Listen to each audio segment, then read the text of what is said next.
Abram as suas Bíblias na carta do apóstolo Paulo aos Filipenses, capítulo 3.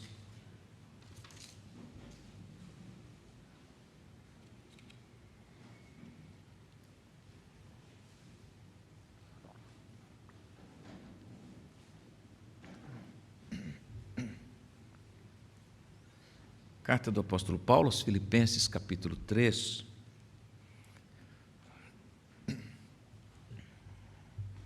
Nós faremos a leitura a partir do versículo 12. Filipenses, capítulo 3, a partir do versículo 12.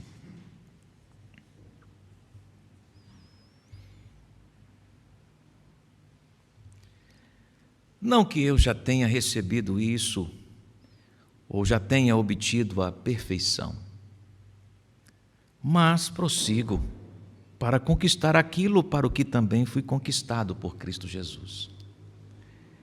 Irmãos, quanto a mim, não julgo havê-lo alcançado, mas uma coisa faço, esquecendo-me das coisas que ficam para trás e avançando para as que estão diante de mim, prossigo para o alvo, para o prêmio da soberana vocação de Deus em Cristo Jesus. Todos que, pois que somos maduros, tenhamos este modo de pensar. E se em alguma coisa vocês pensam de modo diferente, também isto Deus revelará para vocês. Seja como for, andemos de acordo com o que já alcançamos. Amém. Oremos mais uma vez. Dependemos de Ti completamente, Pai. Já lemos o texto algumas vezes, esse texto de Filipenses 3. Já refletimos durante a semana, pensando, aplicando na vida. E agora tenho esta tarefa diante do Senhor de trazer essas aplicações para os meus irmãos, nesse santo lugar, nesse dia especial, dia do Senhor. Ilumina-nos, para que todos saiamos daqui muito alimentados, direcionados para a realização do Teu querer, em nome de Jesus. Amém. Eugene Peterson foi um pastor presbiteriano norte-americano, um escritor cuja maneira de escrever, conectada com a vida do dia a dia, cativava e abençoava quem lia seus trabalhos. Um homem muito simples, que desfrutava das coisas simples da vida, com uma capacidade incrível de aplicar as Escrituras, deixou um legado que, por certo, abençoará muitas gerações, matrimônios, desde matrimônios a ministérios pastorais. Por 10 anos trabalhou na tradução da Bíblia, produzindo uma espécie de paráfrase numa versão que foi chamada de A Mensagem, Bíblia A Mensagem. Particularmente tem me abençoado muitíssimo esta tradução desse irmão. Em outubro do ano passado, portanto 3 ou 4 meses atrás, Deus o recolheu aos 90 anos, cumpriu a missão. Em um encontro entre ele e Bono Vox, do grupo U2, há 6 ou 7 anos atrás, em sua casa, no estado de Montana, nos Estados Unidos da América, conversando sobre o livro dos Salmos, ele termina aquele bate-papo orando. Eis a oração que ele fez.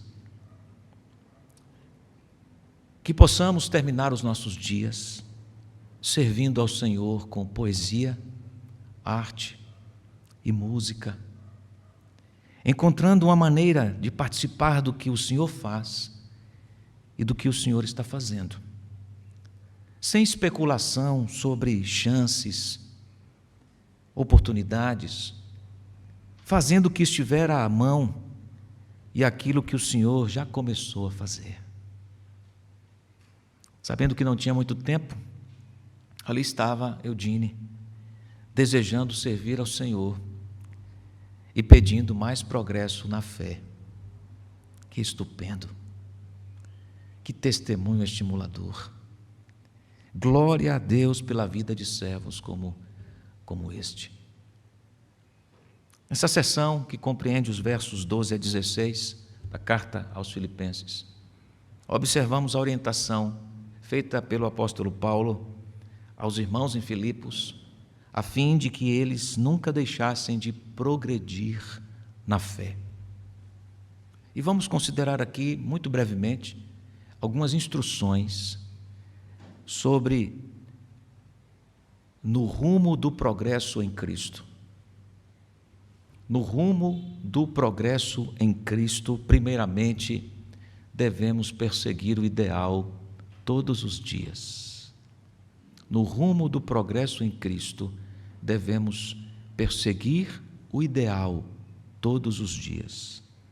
Nos versículos anteriores, o apóstolo Paulo deixou claro quem era o alvo de sua confiança: Cristo, tão somente Cristo. Também observamos nos versículos anteriores a supremacia de Cristo. Cristo estava no lugar mais alto, era a pessoa para quem ele olhava, tão somente para Cristo.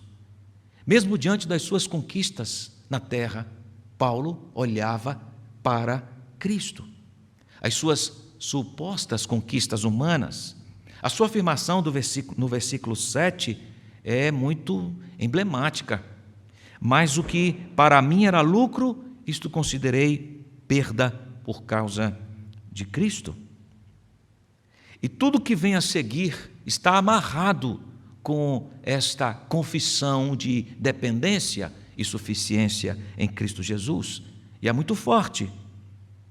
Considero tudo como perda por causa da sublimidade do conhecimento de Cristo Jesus, meu Senhor, por amor do qual perdi todas as coisas e as considero como refúgio para ganhar a Cristo e ser achado nele, não tendo justiça própria que procede da lei, senão a que é mediante a fé em Cristo, a justiça que procede de Deus, baseada na fé, para o conhecer e o poder de sua ressurreição, a comunhão dos seus sofrimentos, conformando-me com ele na sua morte, para de algum modo alcançar a ressurreição dos mortos. Tudo tem a ver com Cristo para Paulo.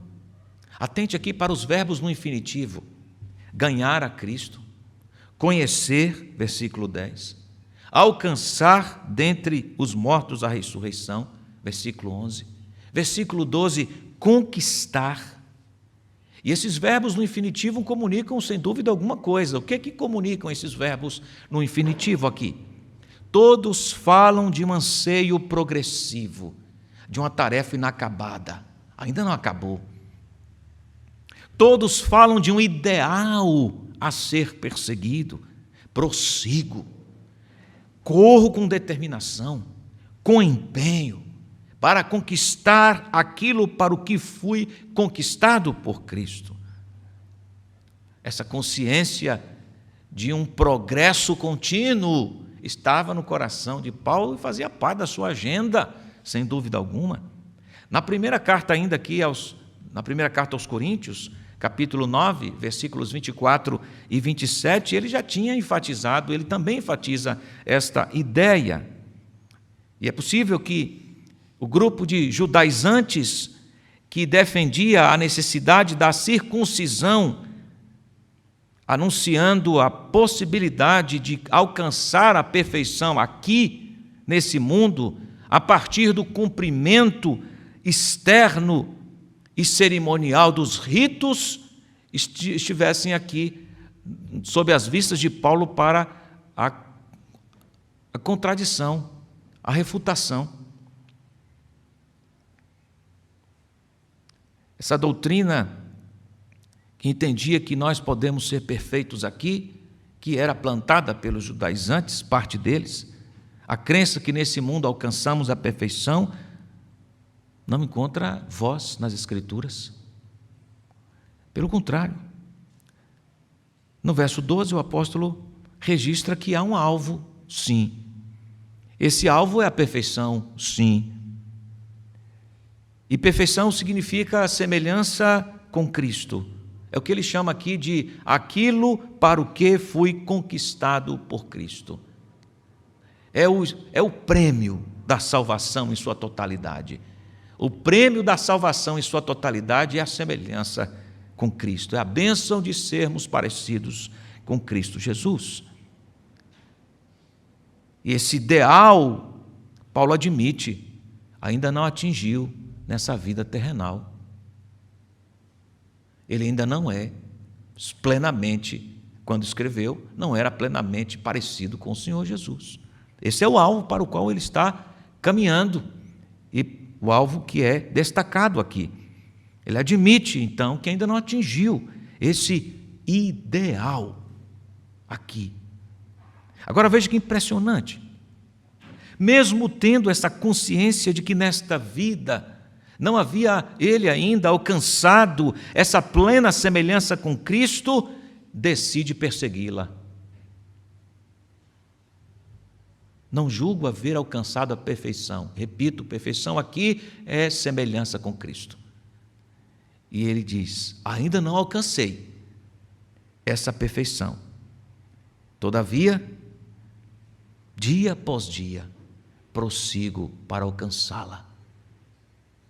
Ao invés de acomodar-se em justificativas do tipo: ora, ninguém é perfeito. Quem aqui é perfeito? Então estamos todos no mesmo nível, somos todos imperfeitos, então deixa a vida nos levar. Nada disso. Ao invés de assentar-se nessas desculpas maltrapilhas, Paulo revela o seu compromisso. Verso 12: mas prossigo para conquistar aquilo para o que também fui conquistado por Cristo Jesus. A dinâmica de Deus nesse processo inclui nossa responsabilidade. Deus é quem nos faz crescer, Deus é quem nos dá o fortalecimento e, ao mesmo tempo, nos incumbiu de responsabilidades nessa jornada, de crescermos à semelhança de Cristo, de o termos como alvo inegociável, uma santa ambição, se é que podemos chamar assim, uma gana incontrolável de sermos parecidos com Jesus para a glória dele mesmo. Tem a ver com o alvo claro do que perseguimos e tem a ver com o modo como nos movemos para alcançar esse alvo. Então é inevitável nesse momento a pergunta para você: o que você perseguiu ano passado e o que você pretende perseguir nesse novo ano? Paulo tinha um alvo só: ser parecido com Cristo e revelar a glória de Cristo às pessoas. Ser parecido com Cristo, revelar a glória de Cristo, era esse movimento de alguém que tinha uma só santa ambição. Essa é a primeira pergunta: o que você pretende perseguir em 2023? Se não for a perfeição, e a perfeição é Cristo, você vai perder o seu tempo. Antes de começar o ano, já perdeu tempo. Porque tudo passa nessa vida. Mas o programa de Deus para nós é eterno. Segunda pergunta: como você pretende se mover para alcançar esse alvo? Para o apóstolo Paulo, era um movimento de profundo empenho, determinação, por que não dizer transpiração, vontade, decisiva vontade. Não há lugar para preguiça aqui nesse avanço, não há lugar para comodismos aqui nesse avanço, muito menos para cansaço nesse avanço, prossigo para o alvo. Em outro lugar, lá em Coríntios, ele diz: esmurro o meu corpo. Isto é, eu estou tão comprometido com a realização da vontade de Deus, que é fazer-me parecido com Cristo Jesus, que nada me atrapalha nesse processo. Não pode. E aí chegamos à segunda lição no rumo do progresso em Cristo. Além de avançar ou perseguir o ideal todos os dias, portanto, não é somente uma tarefa dominical. O domingo é o prelúdio da semana da gente.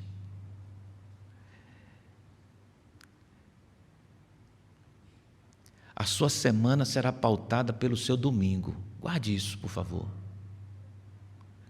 A sua semana vai ser dirigida pela maneira como é o seu domingo.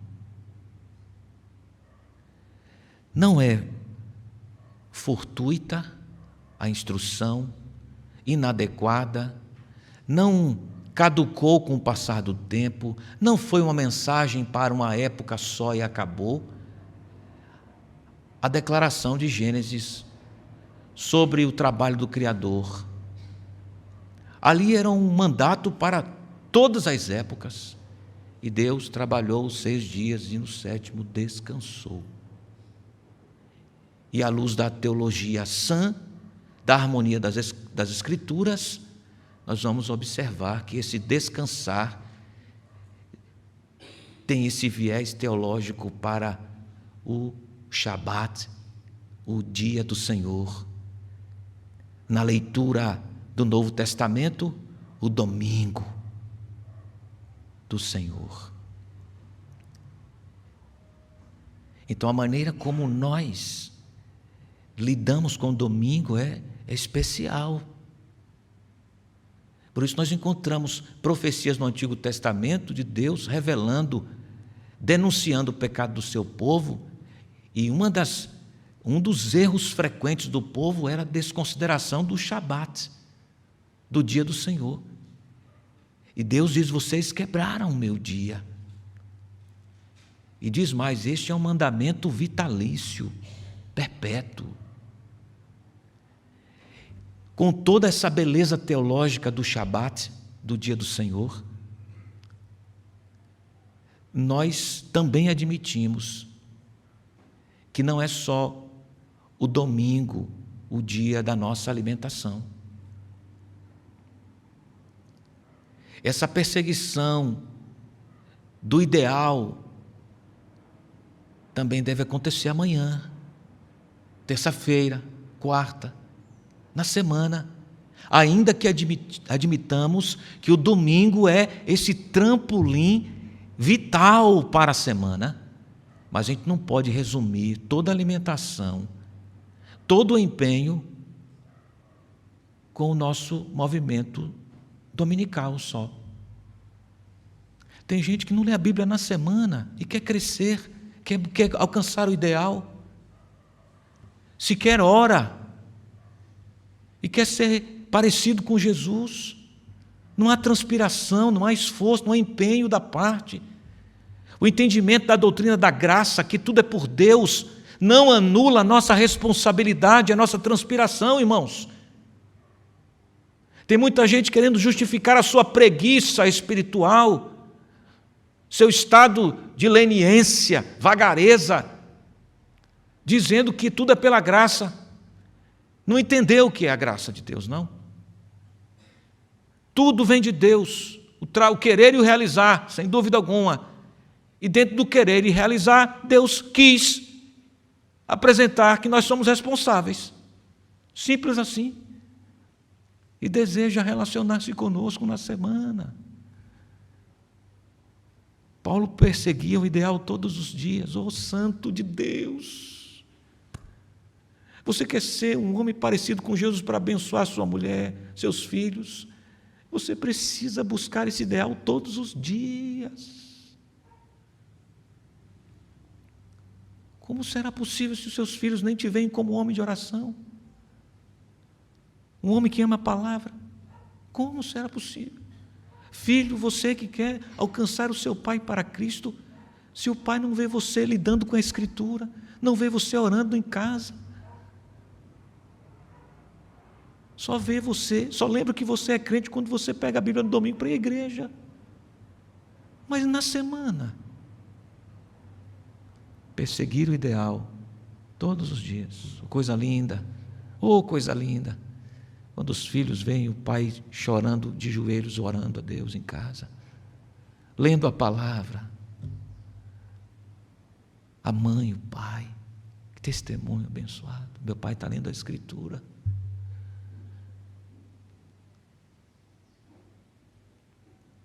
Perseguir o ideal todos os dias. Paulo não se julgava perfeito, não havia alcançado ainda, era o ideal, diferentemente dos judaizantes, que achavam que a gente podia alcançar a perfeição aqui. Paulo diz, não, porém, eu persigo, porque esta é a vontade de Deus para mim.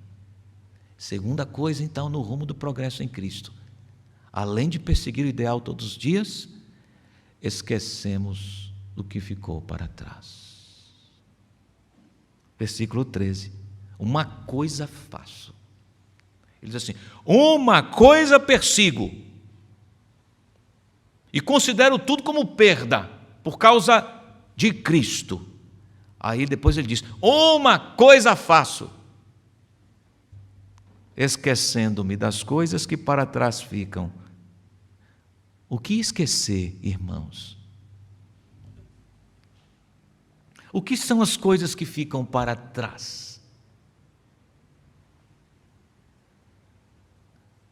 Vamos considerar aqui o contexto da figura que é usada por Paulo, a figura de uma prova de atletismo. Nenhum atleta que é comprometido com o término da carreira realiza o seu percurso concentrado, olhando para trás. Olhou para trás, perdeu a concentração. Olhou para trás, perdeu o time, prejudicou a respiração. Olhar para trás impede o atleta de concentrar-se com o que está adiante. Agora observemos os versículos 4 e 6. Uma lista de elementos citada por Paulo que poderiam ser motivo de orgulho para muita gente, objeto de confiança. Mas para ele, nenhuma daquelas vantagens se constituía o alvo de sua confiança. Veja, versículo 4. É verdade que eu também poderia confiar na carne. Se alguém pensa que pode confiar na carne, eu ainda mais. Eu fui circuncidado ao 8º dia, sou da linhagem de Israel, da tribo de Benjamim, hebreu de hebreus. Quanto à lei, eu era fariseu. Quanto ao zelo, perseguidor da igreja. Quanto à justiça que há na lei, irrepreensível. Então, se alguém quer gloriar-se de alguma coisa, eu bem que poderia fazê-lo, mas o que para mim era lucro, isto considerei perda, esquecendo-me das coisas que para trás ficam. Não me servem mais, por causa de Cristo. Na verdade, considero tudo como perda, por causa da sublimidade do conhecimento de Cristo Jesus, meu Senhor. Por causa dele, perdi todas as coisas e as considero como lixo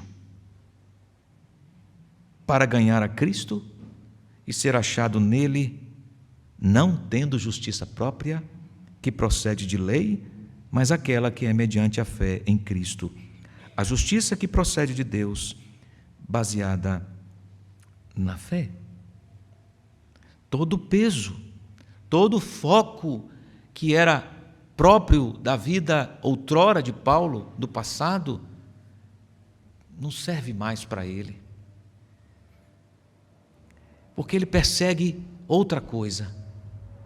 Então ele abandonou todos aqueles motivos de glória pessoal, todas aquelas vantagens.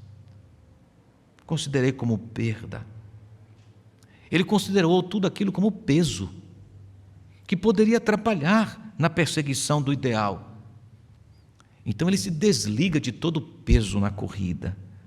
Não fica olhando para trás com saudosismo de algum suposto privilégio experimentado lá, com saudades do que ficou para trás. Isso seguramente lhe atrapalharia na corrida. Ah, mas eu sou fariseu. Ah, mas eu sou hebreu de hebreus. Não, esquecendo-me das coisas que para trás ficam. Precisamos identificar, meus nobres irmãos, o que na nossa corrida tem nos atrapalhado, o que tem impedido o nosso progresso. O olhar para trás que nos paralisa, fazendo-nos viver reclamando do que tínhamos e não temos mais, não serve para a nossa carreira. Esse tipo de nostalgia paralisante tem que ser abandonada. Ah, mas quando éramos assim, quando eu era assim no passado, quando eu tinha isto no passado, e fica no passado. Anestesiou o presente, tornou a vida um marasmo, porque a mente ficou nas virtudes ou vantagens do passado. Isto não nos serve, isto vai atrapalhar a nossa carreira. Nas Escrituras, olhar para trás com um tom positivo, porque há esse aspecto, considerar o passado com um tom positivo, tem relação com o aprendizado de lições que nos levam para frente e não nos anestesiam no presente. Quando Deus recobra o povo para que considere o passado, era uma maneira de aprender as lições do passado para que esse povo avançasse para os projetos e o programa da frente, do futuro, para a realização da vontade de Deus e a expansão do seu reino. Era sempre para avançar. Olhem para trás, aprendam, avancem. Mas há um tipo de nostalgia que ofusca a gente, suga a nossa energia, e tem muita gente assim. Tenho encontrado pelas minhas caminhadas por aí, ministeriais, muita gente que está presa lá atrás, porque quando era a igreja X, quando a igreja era daquele jeito lá, e daí? E agora? E para frente? E os sonhos? E o progresso? E o avanço? Ah, não, mas não tem, isso vai paralisar a nossa marcha. Vai paralisar-nos. Se chegamos até aqui e não partimos, é porque Deus ainda tem projeto para o avanço usando a nossa vida.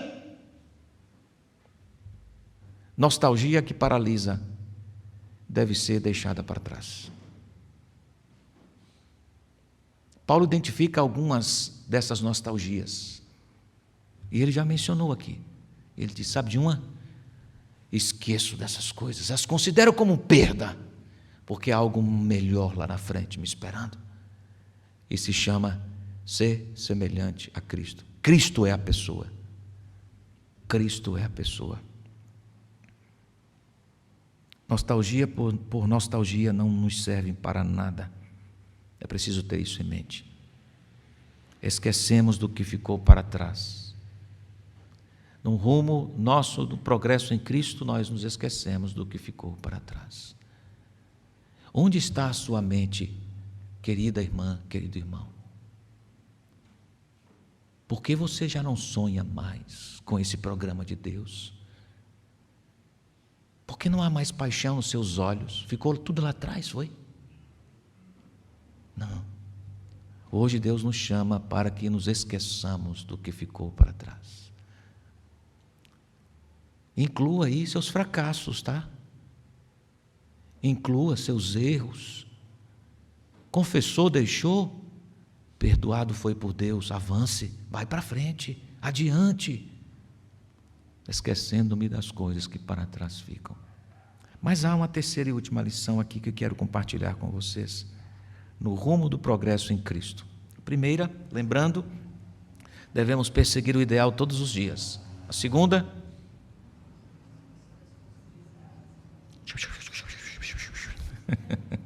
falem alto. Esquecemos o que ficou para trás. Esquecemos o que ficou para trás. A terceira lição, no rumo do progresso em Cristo, avançamos para o prêmio. Lá no final do culto, quando a gente daqui a pouquinho concluir, quando eu for lhe cumprimentar à porta, eu vou lhe perguntar quais são as lições no rumo do progresso em Cristo. Estou aceitando até colinha, viu? Se quiser anotar para ser colinha, eu vou cobrar. Quem acertar ganha um pirulito. Está aqui embaixo já. Não sei se vai ter pirulito suficiente para todo mundo. Ainda bem que o pirulito é de boldo. Não, brincadeira. Não tem pirulito suficiente, não. Tem algumas fines aqui. Alguns Highlanders que sobraram aqui da nossa semana de advento, que agora que eu encontrei aqui embaixo. As crianças não viram ainda, senão não estariam mais aqui, certamente. Mas eu vou perguntar para vocês, quais são as lições aprendidas no rumo do progresso em Cristo? Então, para facilitar a sua vida didaticamente, algumas deixas. Primeiro, diga comigo, no rumo do progresso em Cristo. Esse é o tema do sermão, tá bem? No rumo do progresso em Cristo. O que é que nós precisamos? Essa é a pergunta de transição, viu? O que é que nós precisamos? Diga comigo, o que precisamos? Primeiro, sem poder de síntese tanto assim da irmã Marlene, mas vamos aqui cumprindo aqui. Devemos perseguir o ideal todos os dias. Em segundo lugar, diga comigo, em segundo lugar, no rumo do progresso em Cristo, esquecemos do que ficou para trás. No rumo do progresso em Cristo, em terceiro lugar, avançamos para o prêmio. Prontinho? Precisa de cola? Não, né? Vou perguntar depois lá no final, viu? Avançamos para as coisas que estão diante de nós. É o que Paulo diz. Avançando para as coisas que estão diante de mim.